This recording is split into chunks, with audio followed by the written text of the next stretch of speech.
अस्सलाम वालेकुम रहमतुल्लाहि व बरकातुहू। उम्मीद है कि आप खैरियत से होंगे। तो अजीज़ बच्चों, पिछले लेक्चर के अंदर जो हमारा सबक नंबर 2 था उसका मुख्तसर रुबे लबाब आपकी खिदमत में पेश किया गया था और उसके साथ अल्फाज मानी भी आपको बताए गए थे बाद में ही से।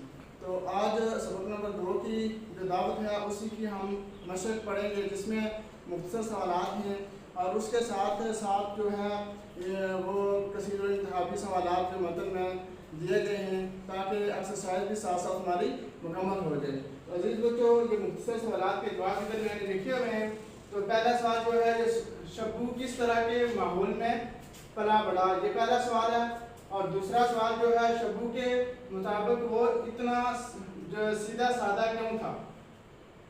और सवाल नंबर जो जीम जुजास की इस जो सवाल की शहर के मदरसे में लड़के शब्बू का मजाक क्यों उड़ाते थे। शब्बू अपनी खाला के साथ दावत पर जाने के लिए क्यों रजामंद हुआ।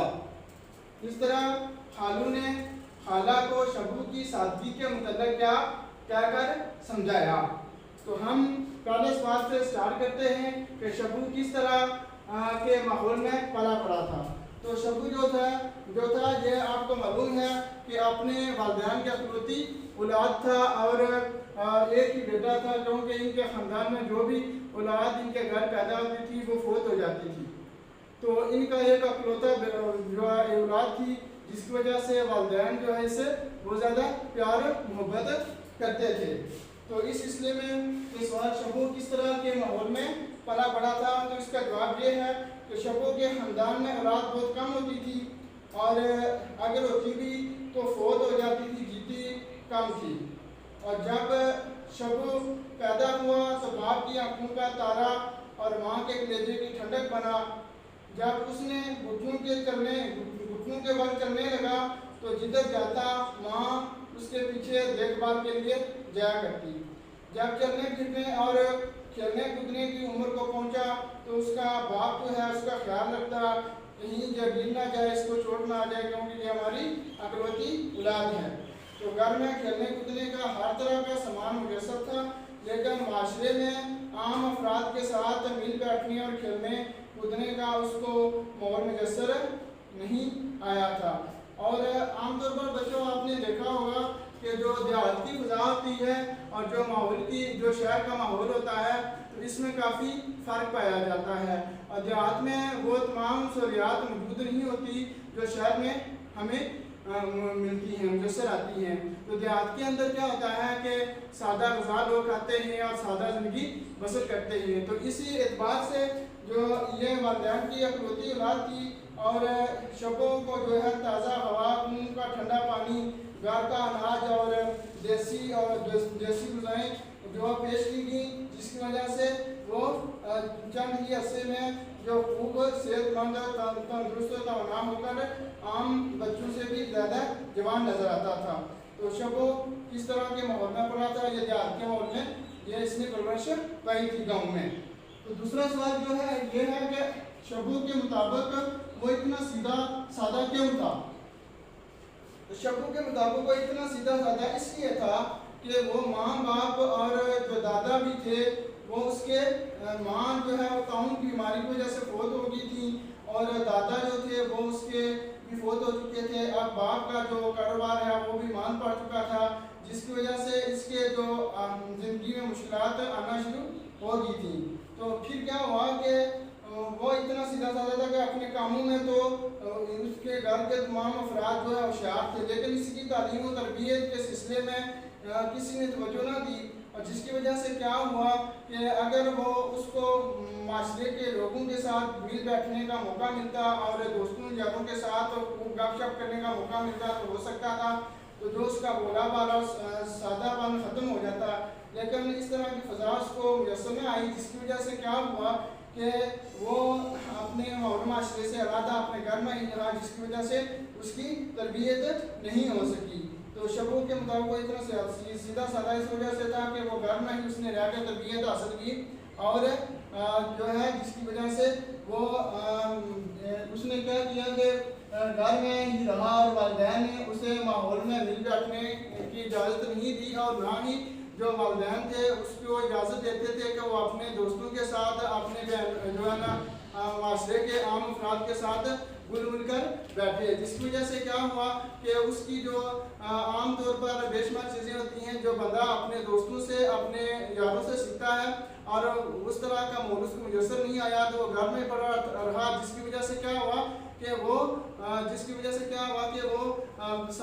जो बहुत सादा तबीयत का ही रह गया था। ठीक है, और इसके आगे अगला सवाल है, शहर के मदरसे में लड़के शबू का मजाक क्यों उड़ाते थे? क्योंकि वो गाँव से शहर में आया था और जब शहर में आया तो शहर का जो माहौल है गाँव के माहौल से काफ़ी जो डिफरेंट था, मुख्तलिफ था।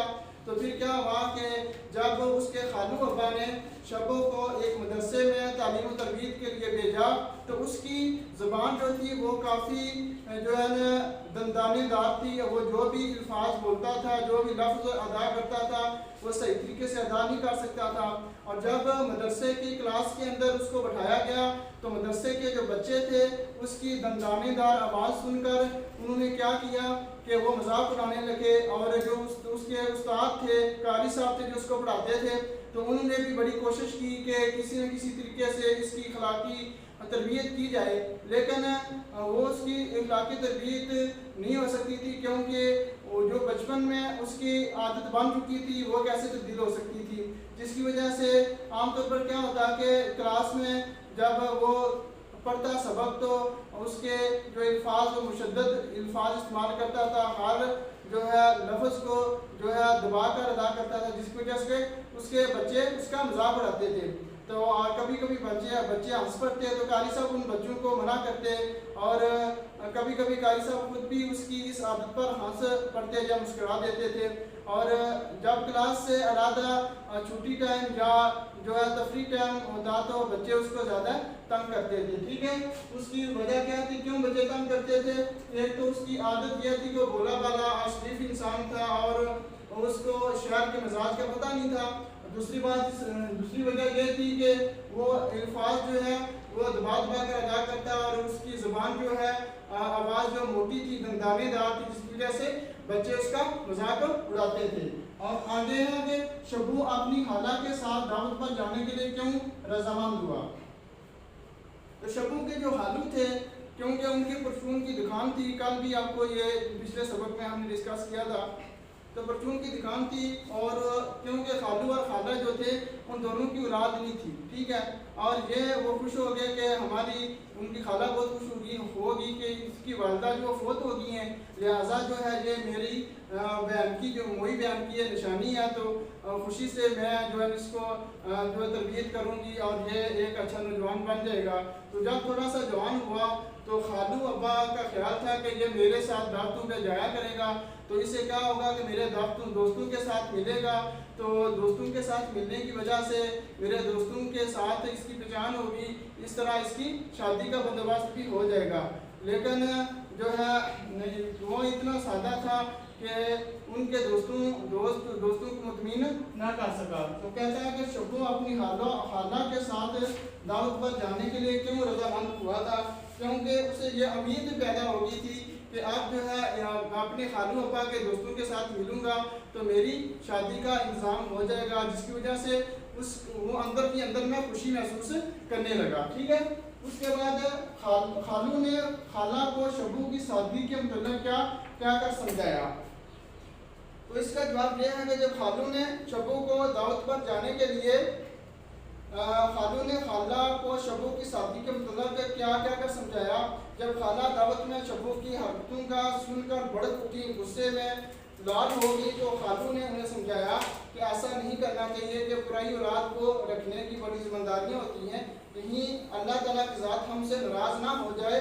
अब वो क्या करे कि उसकी तरबियत इस अंदाज से हुई है कि वो अब तब्दील नहीं हो सकता। खुदा ने इसको ऐसा ही बनाया है, गाँव में रहा है, बौरे में पला है, माँ बाप ने कुछ उसे सिखाया ही नहीं, जिसकी वजह से इसकी ये आदत ही जो है इस तरह की है, तो इसको बुरा भला कहने का कुछ खास फायदा नहीं है।